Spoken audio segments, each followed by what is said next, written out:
Hello everyone, I'm Avonlea. This is part 2 of my resin project for the ocean scene. So I would recommend going back and watching part 1 if you have not yet.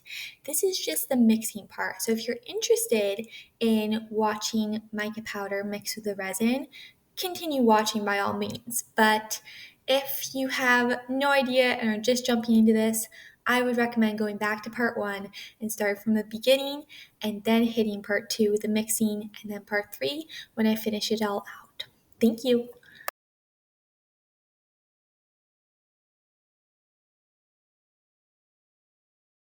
So I took my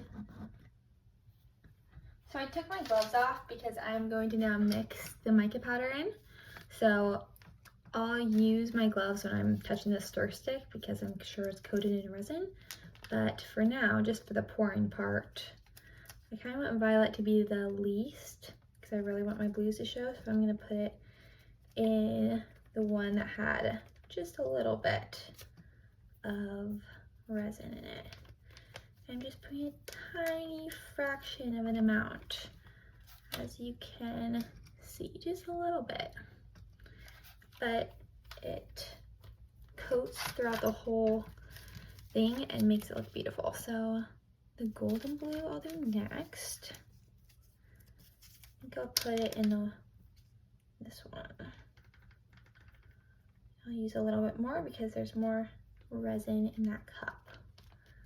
So you'll notice if you don't mind getting coated in mica powder, you will get little shimmers on your fingers. I like it. I like glitter.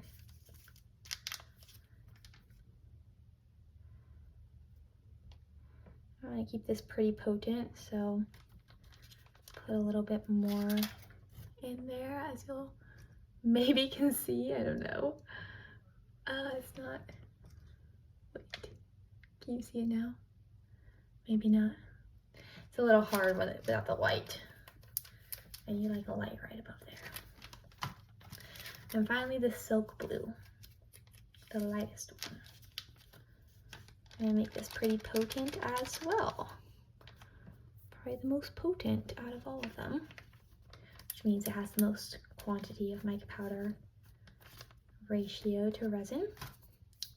All right, now I'm gonna put my gloves back on so we can stir this around.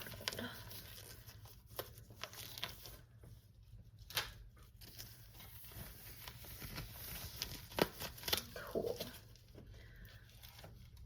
Usually I want to start with the lightest one, but the stir stick was already in this blue, so I'm just gonna mix it up.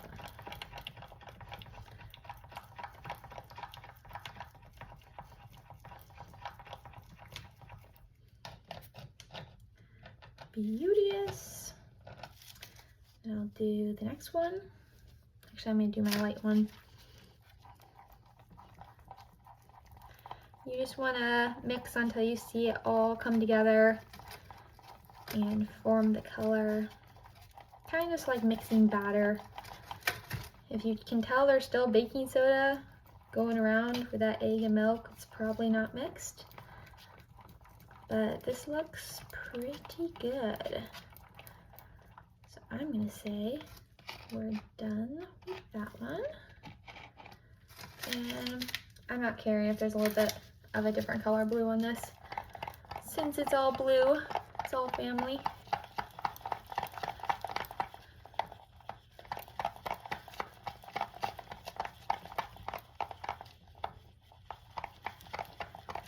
If it was like purple and yellow, I would definitely wash my stirring stick or get a new stirring stick because purple and yellow are gonna make brown like complementary colors do.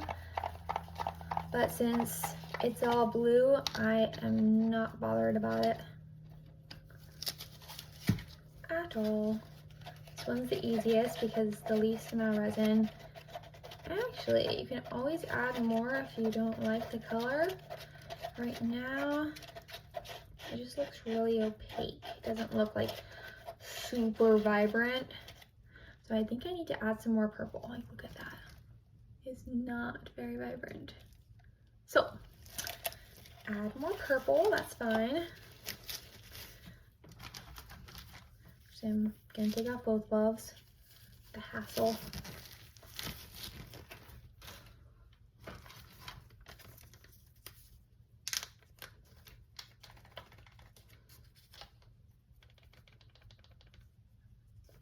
Aha, that should help.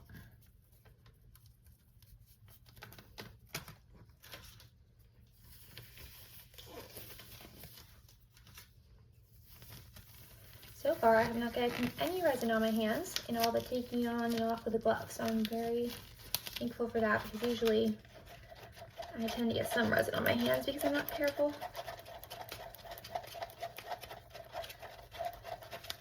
Oh yeah, that's much, where is this ring stick?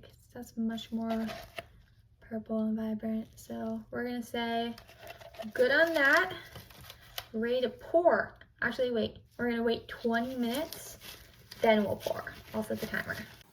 All right, so that was the mixing part, and now you want to head to part 3 for the pouring part. I put this into 3 parts because it was going to be a super long video, and I thought, why not put into 3 parts? That way people can watch it from week to week. So part 3 will come out next week if you're watching this in present time. If you're watching this in the future, part 3 will already be out. So go find it, click on it, and enjoy.